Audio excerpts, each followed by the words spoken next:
Hello, beautiful people. Let's dive into the magic of creating our watercolor portrait.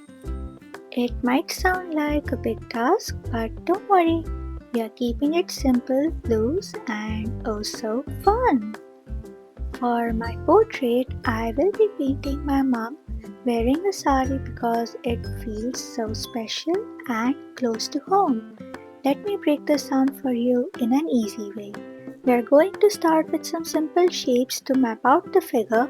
For the upper body, think of a triangle. It's straightforward and gives a nice structure. For the lower body, imagine a kite-like shape. You can keep your shapes nice and geometric, or if you're feeling confident, you can add some curves for a softer look. For the drape of the sari, I begin with a slant across the upper body for the pallu, that is the draped part, and pull it down from the right shoulder to show the flow. These easy shapes should help keep things manageable, but they also leave room for creativity. You can go as detailed or as loose as you want. No pressure here, just some fun ideas.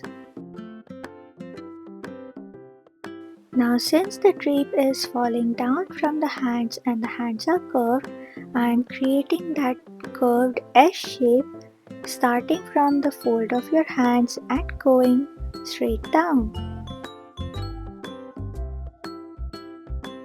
Now we add some colors to our portrait.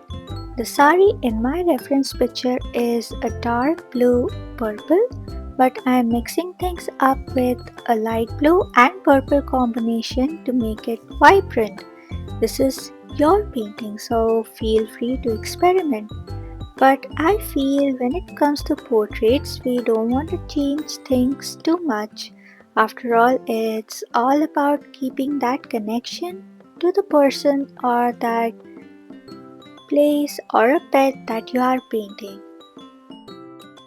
I am adding a lot of wet on wet details and mixing the blue and purple colors to add some nice little flow and some nice little dynamic colors to my sari and not just have a big blob of same color in my portrait. A mix and match of colors will still give an impression that okay, this has some blue and purple with it. For the lower part of the sari and the blouse and some other details, I will be using the champagne gold. And later, I would be adding some pink accents to bring in a little extra charm.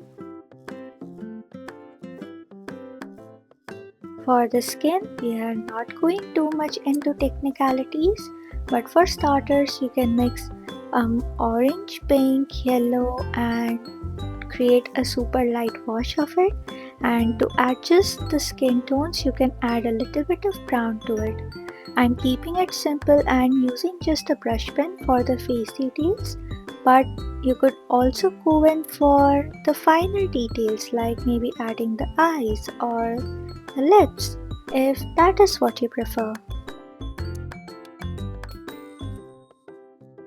Once the sari is dry, I go back in with shadows and darker details to accentuate the curves and give it some dimension.